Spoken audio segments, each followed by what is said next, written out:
Uh, Okay, Bez Hashem, today's daf is Masechta Avodah Zarah, daf 7, numbers daf Zayin. We're going to start from the daf Vavam and Beis, Rabbi Yehuda Oime, Nifroi Mehen. We learned in the Mishnah that Rabbi Yehuda says 3 days before the the the the holiday of the Goyim. So the Mishnah says that the Tanakama holds you're not allowed to pay them back a loan, and you're not allowed to get paid back from them if they owe you money. And Rabbi Yehuda says you're allowed to get paid back by them if they owe you money because they're paying you back, so it's causing them pain, and therefore they're not going to thank their God, their deity, because they paid you a loan. So Chachamim said it's true that it bothers them to pay you back, but they're happy to be debt free. And since eventually they're going to be happy, they're going to thank their deity that they're debt free. And that's why we're not allowed to accept a payment back from them as a loan, because it's causing them to thank their deity.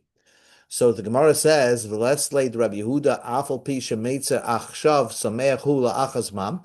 Does Rabbi Yehuda not abide by this idea that if it causes you pain now, and eventually causes you to be happy, so we circle that it causes you to be happy. That's the stress. If something is stressful now, but it causes eventual happiness, it's deemed as a happy event. Rabbi Yehuda definitely abides by that idea. Because Tanya, we learned in a brisa, Rabbi Yehuda says, Isha loisaseh b'moyed b'nei shehu nivel hula. A woman's not allowed to put lime on her face throughout Chalamoid and Yontiv because that's making her look unappearance. It was making her look not to appear nice. But Rabbi Yehuda says, "Besid she's allowed to put this lime on her face. If she's going to take it off during Chalamoid, so then shetaifalta b'moed, you're allowed to do that on Moed and take it off on Chalamoid. Afal pi shemetzera, even though initially it causes her pain. Achshav sumecha hilachazman, but causes her happiness on Chalamoid. So we see that the key to Rabbi Yehuda's idea is we look at the end result. If the end result causes happiness, that's what counts. So here also now Mishnah, since the end result of a goy paying up his debt causes him to be happy that he's now debt free, so then you shouldn't be allowed to accept payment from a goy on 3 days before his holiday because he's going to thank his deity on your behalf. Amar Rab Nachman Bar Yitzchak, Rab Nachman Yitzchak says, Hanach lehilchas moyed, the chula meitza achshav simcha la'achazman. Chalamoid is different. Chalamoid, we always look at the end result because the whole purpose of Chalamoid and Yontif is always doing something stressful and then it brings happiness. For example, cooking on Yontif. It's hard to cook, but it's happiness because it brings you a joyful dish. Shechting an animal. It causes you pain. It's a big bother to prepare an animal, to kosher an animal, but it brings you happiness. So therefore, Yom Chalamoid is different. We always look at the simcha that it leads to. But everything else, we look at the initial reaction. If the initial reaction is pain, that's what it is. It's considered to be pain. Ravina says, Goy li'inyin peiroin la'olam meitzar. Really, a goy is never happy to pay back a loan. Because a loan, even though he's debt free, he still is. It hurts him, it sips him, and it pains him to pay back any loan. So that's what's the reason of Rabbi Yehuda is that since he never has happiness from paying you back, you're allowed to accept a payment back from him prior to his holiday. Says the Gemara, Masnisin the Loik Rabbi Shua ben Karcha. Our Mishnah does not go like Rabbi Shua ben Karcha. The Tanya we learned in the Brisa, Rabbi Shua ben Karcha Oima, Milvil b'shtar ein nifroim hem. If you borrow from a loan and you have a document, so then you can't accept payment back from them prior to the holiday. But if it's a milva al peh, but if it's a verbal loan, and you're not sure if the guy would ever pay you back. So if the guy is offering to pay you back prior to his holiday, nifroi mehem, you're allowed to get paid back from the goy prior to his holiday. It's like saving you from their hands. In other words, if you're not going to accept back his payment, he may never pay you back. You see, if you're holding on to a document, you could always come to him after his holiday and ask for your loan back. But if it's a verbal loan, so therefore, the fact that he's offering to pay you back prior to his holiday, you could accept it according to Rabbi Shua ben Karcha, and because he may never pay you back, so you're saving your money from being lost. So our Mishnah that completely, absolutely prohibits accepting a payment back from a goy prior to his holiday is not like Rabbi Shua ben Karcha. Says the Gemara, Yosef Rav Yosef, Achoyer Rav Abba. Rav Yosef was sitting behind Rav Abba, but Yosef Rav Abba Kamei Rav Huna. Rav Abba was sitting in front of Rav Huna. The Yosef Akama, Rav Huna was saying, so the rabbi was teaching, Hilchis Rabbi Shua ben Karcha, the halacha is like Rabbi Shua ben Karcha in our Mishnah, and the Brisa, which goes against our Mishnah, that a milva al peh, you could accept payment back from a goy. Hilchis Rabbi Yehuda and the halacha is like Rabbi Yehuda, not like the Rabbi Yehuda in our Mishnah. So the Gemara says, Hilchis Rabbi Yeshua Hada'amam. The halacha, like Rabbi Yeshua, we just explained in our the brisa of that learns Rabbi Yeshua's ben Karcha's opinion. That is who the halacha is.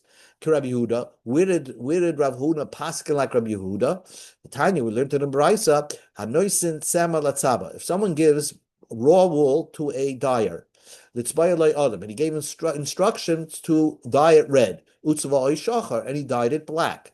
Or if you gave him instructions to dye it shachar, black, and he dyed it red. So what do you do in such a case? So Rab Meir says, Noisin loy, we go to Zayin Amar Aleph, Noisin loy d'meit samroi. You have to pay the person with his wool. You give him the value of raw wool. You pay him back the money. And the wool, the dyed wool, is now belonging to the dyer. Even though really the guy who gave the wool, the raw wool, for some time, for weeks, it's by the dyer. So he lost that opportunity to use his raw wool. So Rameya says, but we're going to call the dyer a gazlan because he didn't follow the instructions of the owner of the wool. He dyed it the wrong color. And therefore, if he's a gazlan, he was koine it at the time he dyed it the wrong color. And therefore, since he changed the look of the wool, he just pays the owner back the value of raw wool. Rabbi Yehuda says, really, the wool belongs back to its original owner, except like this: if the profit of the wool, of the dyed wool, is greater than the expense that the dyer put in. Let's say the dyer put in $25, and now the shavach is worth $150 more than it originally was worth. All you do is pay the dyer for his raw ingredients to dye the wool. Because he didn't follow your instructions, you're not going to give him a higher amount. Let's say sometimes the profit of the wool is less than the actual expenses that the dyer put in. You just give him the profit. So you're always giving him the lower of the two amounts. So that's how we paskin like Rabbi Yehuda. So that's Rabbi Yehuda that we paskin like, and this was the chiddush of Rav Huna. Ahadrine Rav Yosef Apes. Rav Yosef, who was sitting in the back of the class, he turned his face as if he was disappointed in Rav Huna's teachings. Because he said out loud, Bishlam halacha Rabbi Yeshua ben Karcha, I need Itzrach, I need Rabbi Huna to teach me that the halacha is Rabbi Yeshua ben Karcha against our Mishnah. I would have thought, Yochid v'Rabim halacha karabim, that since the Rabbim in our Mishnah, the Tanakama, the Chachamim, argue against Rav Yeshua ben Karcha, I would think you don't paskin like Rabbi Yeshua ben Karcha. Kamash Malan, that's what Rav Huna, our rabbi, taught us, Kalacha Kiyachid, that we paskin like this individual, like Rabbi Yeshua ben Karcha. Ella halacha Rabbi Yehuda lamali. Why did Rav Huna have to say that the halacha is like Rabbi Yehuda? Of course, pshita we would paskin like Rabbi Yehuda. The machlokes, it's a machlokes between Rabbi Meir and Rabbi Yehuda in Masechta Baba Kama. And then afterwards, we find an anonymous Mishnah in Baba Metzia, which comes after Baba Makama, which only cites Rabbi Yehuda's opinion in an anonymous way. It must be that Rebbe, who organized the Mishnah, originally brought the machlokes and then said, you know what, I hold like Rabbi Yehuda, and that's why he made it an anonymous opinion in Rabbi Yehuda's opinion, he followed the Rabbi Yehuda's opinion in Masechta Baba Metzia. Machloikis Baba Kama, Ustam Baba Metzia. The Tanah we learned in the Mishnah, if you change the instructions of the owner, you have the lower hand. So, and therefore it belongs the owner of the wool will pay you the lower amount. And that has nothing to do with what we're talking about. But a worker who backs out, he has the lower hand in that case. But we see that the Mishnah paskins like Rav Yehuda, without mentioning his name. So we have a machloikis, and then afterwards a stam mishnah. The halacha is a stam mishnah. So certainly we're going to paskin like Rav Yehuda. So Rav Yosef said, why did Rav Huna have to teach me that you paskin like Rav Yehuda? Says the Gemara, Rav Huna, mishum de ein seidel mishnah. It was the mishnayis and not order. The ikalamema I could explain stam bereisha v'achakach machloikis. First, Rebbe taught Baba Metzia, and then he taught Baba Kama. So it was first he taught the anonymous, and then brought him machloikis. So therefore, we're not going to be paskin like the Rabbi Yehuda. If that's always the case, every time we have this rule, machlokes, and afterwards stam, we should not paskin like the stam, because maybe the stam was first and then became the machlokes, because you'll say there's no order in the mishnayos. So Rav Huna will explain to you, when do you say there's no seder b'chada mesechta? That there is no, in one mesechta, betray mesechta amirinim. And when it comes to two mesechtas, we will say. And therefore, if it's two mesechtas, if there's two mesechtas, we're going to say the idea of you never know, which he learned first. But in one mesechta, we don't know. So in one mesechta, we don't say ein seder. We don't say that ein seder lemishnah. So we don't say ein seder. We say there is a seder. So therefore, here we have two mesechtas. We have the mesechta b'makama, which is the machlokes. Mesechta b'metzia is the stam mishnah. Perhaps Rebbe learned b'metzia before he learned Baba Kama. So we will not paskin like that stam mishnah. It's only because Rav Huna told me that you paskin like that stam mishnah. Rabbi Yosef will say, "Kulin ezikin chada mesechtin." Rabbeinu learned the whole mesechta Baba Kama, Baba Metzia, Baba Basra. That's considered by Rabbeinu Hakadosh as one mesechta. And if he taught him achloikis in Baba Kama, and then he taught him stam mishnah in Baba Metzia, that was the order: Baba Kama first, then Baba Metzia. And therefore, if he's paskin as a stam mishnah in Baba Metzia, he must have paskin like Rav Yehuda. The Ibai said, if you want, I can tell you, it doesn't matter. The Mishnayos in Baba Metzia is just telling you out absolute halachas. Because there, the topic of Baba Metzia is kol achoyzeba yada al tachtoina. So why did it say kol hamishana yada al tachtoina? It's coming to teach you that the Mishnayos in Baba Metzia was just listing off like a halacha book. So it must be that the halacha was like Rav Yehuda, and therefore Rav Yosef felt that Rav Huna did not have to teach him the obvious that the halacha was like Rav Yehuda. Tanu Rabbanan, the rabbis taught, a person should not tell his friend on Shabbos, Hanira shetamed ibed la'erev. On Matzah Shabbos, do you think you could come to my house? The hint is that he wants to hire him for a job. Since you can't talk about business on Shabbos, so he's telling him on Shabbos, make sure you come to visit me on Matzah Shabbos, and then we'll discuss business. So the Tanna Kama holds you're not allowed to say that, because the Tanna Kama holds that it's implied business talk. Rabbi Yeshua ben Karcha says, you can't say, you could say, oh, come to my house on Matzah Shabbos, because this is only like a thought process, but it's not actual expression of business talk on Shabbos, so it's not considered a violation of Shabbos. Hilchah say in this case, we'll paskin halakha Rabbi Yeshua ben Karcha that the halacha is like Rabbi Yeshua ben Karcha. Tana Rabbanan, the rabbis taught. We're talking about things that we will paskin like Rabbi Yeshua ben Karcha. A person asks a rabbi, a chacham, and he was matama something. Don't go to another rabbi and ask him to be matayired, because that's not respect for the first rabbi. If the first rabbi said that item is aser, is prohibited, don't ask another chacham and he'll be matir. But let's say you ask two rabbis at the same time. And one rabbi tells you it's tamei, and one rabbi tells you it's tahar. One said it's prohibited, one said it's permitted. So then, who do you paskin like? If one of the rabbis is smarter than the other person, he has more knowledge, plus he has more experience. Then you paskin like that one. If you don't know, then you should go after the rabbi that says it's prohibited. Rabbi Shua Karcha says, don't jump to only go after the rabbi that says it's prohibited. Bishaltar, if you're dealing with a shaila of deraisa, then you go after the one who's stricter. Bishal soifrim, if you're dealing with a question of a derabanan, then you go after the one who's lenient.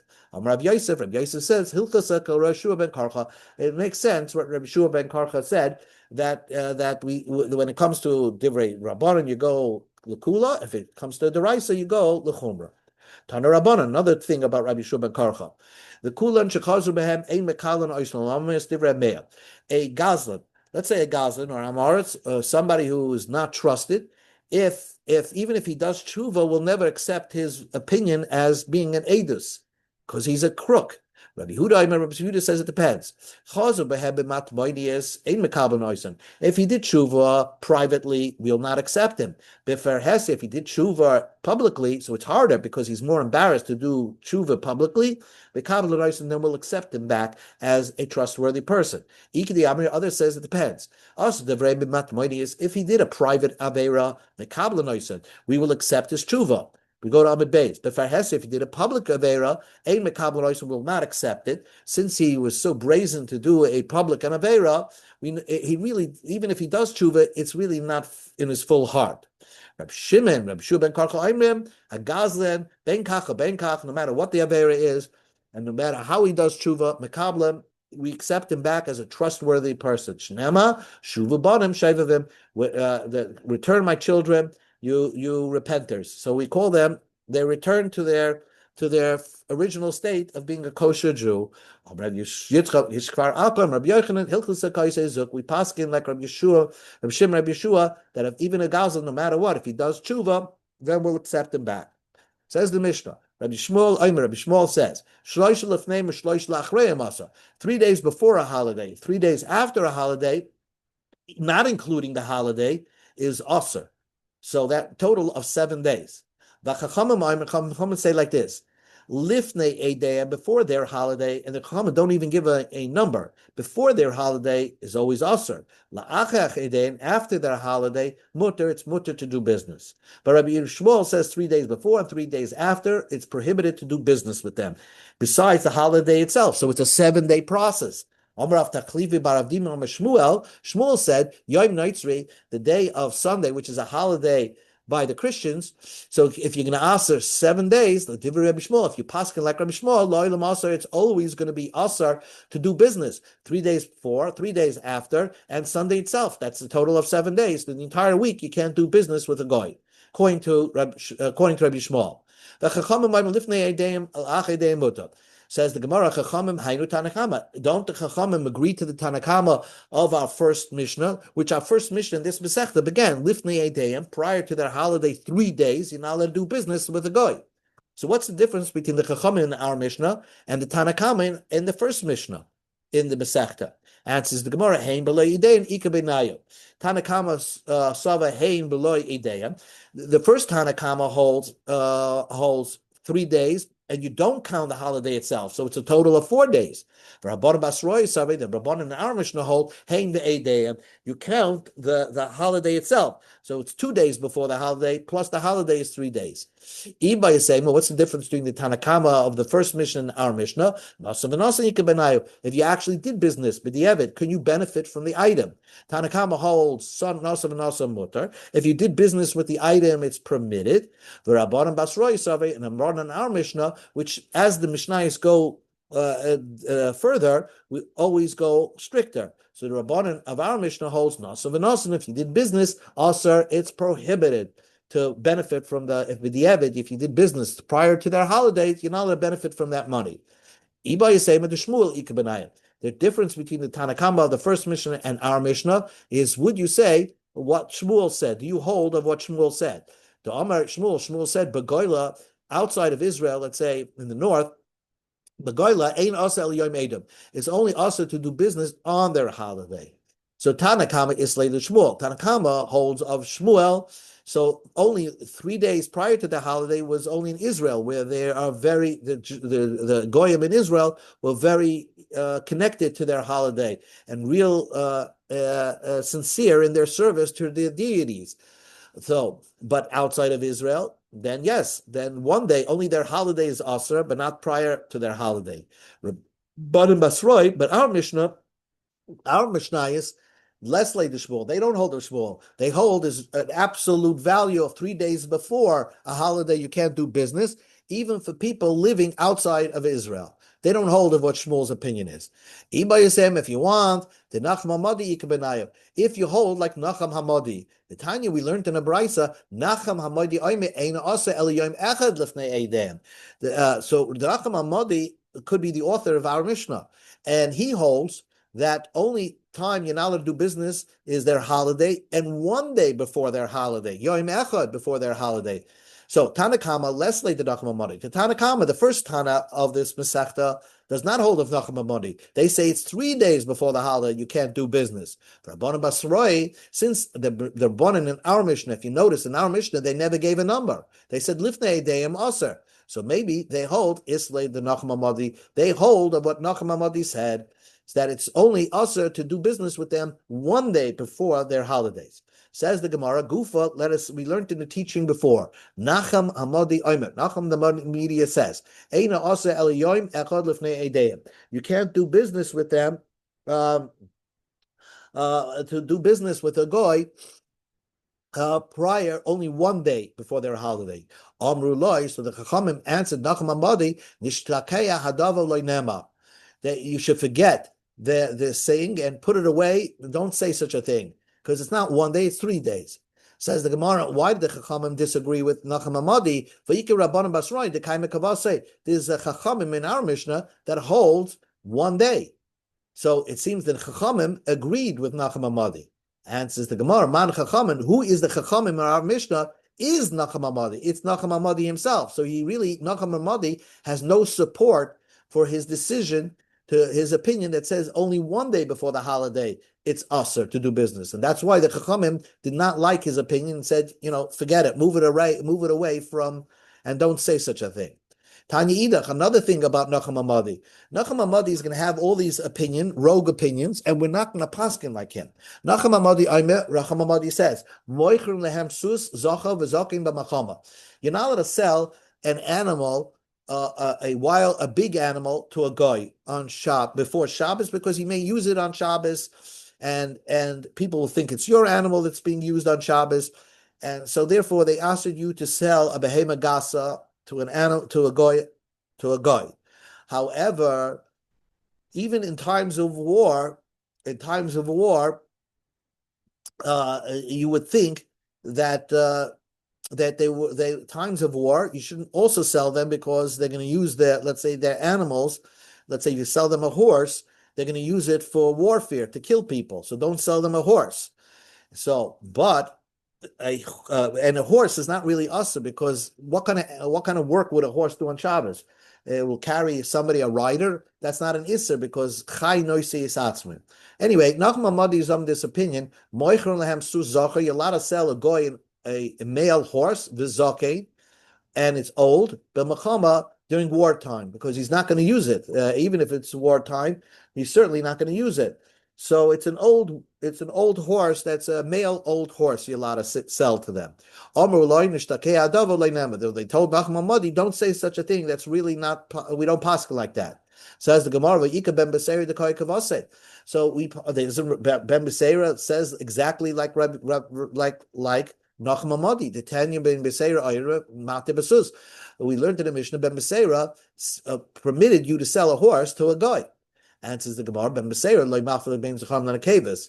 Ben B'seira had no difference between a male and a female. You could sell him any type of horses. Either kamafel ben zacham l'nekevus, and Nachum Hamadi made a difference whether you sell him a male horse, that's permitted. A female horse is prohibited. So kabonim svirle. he must have aligned his opinion with the Rabbanan that horses generally are asa. The Rabbanan, all horses are asa. We should get it out. When the Rabbanan argued, and he held every horse is asa. One more thing, Tanya, we learned in a brisa. Sheves is dill, and it's edible at all three different stages. When it's just a seed, when it's a vegetable, and when it's a pod. So in all different stages, people use the dill plant in all these different types. So it's a food item in every different stage. So you're allowed to take off meiser because it's considered a food item at any of these stages. Amr loy, so they said to Nachmamadi, Neshtakeya Davaloi Nama. We don't say it. It's only probably when it's a pod, that's when you give off meiser. Says the Gemara, but Ika Reb Lazar the Kavasa, wasn't there Reb Lazar who agreed with Nachum Amadi? Now we learned in the Mishnah, Reb Lazar Masheves, Masasrin, Zarah, V'Yarak V'Zrizin, that dill could be taken off meiser when it's a seed, when it's a plant, it's a vegetable, or when it's a pod. So you see that Reb Lazar, Nachum Amadi, aligned his opinion with Reb Lazar. So how could Chacham say, "Oh, you're a rogue opinion"? And says the Gemara, he is a rogue opinion. Hasam b'dignusa. Reb Lezer was talking about the garden dill. So yes, then you can be meiser on that zerek, yarek, and zizan. But Nachum Amadi was talking about the wild dill, where it grows out, not in a garden. That it was only used in I guess when it's a pod, and therefore you can't be meiser it when it's unedible form, when it's a seed or when it's a vegetable. It's green plant. Amalei Rav Acha bar Yumi, we'll finish right now. Amalei Rav Acha bar Yumi, la Abaya. Rav Acha bar Yumi said to Abaya, Gava Rabba Asr Ma'asrim. There's a great man that came from our city called Milsa da Amre. Every time he says something, this Nachum Amadi, Amrim Lei, we tell him, Nishtaka Adava V'Loinema. Get rid of it. Lose the item. Don't say such a thing. We don't paskin like you. So Abaya, Rav Acha was frustrated. Do we ever not paskin like Abaya? Omar. So Abaye said, yes. The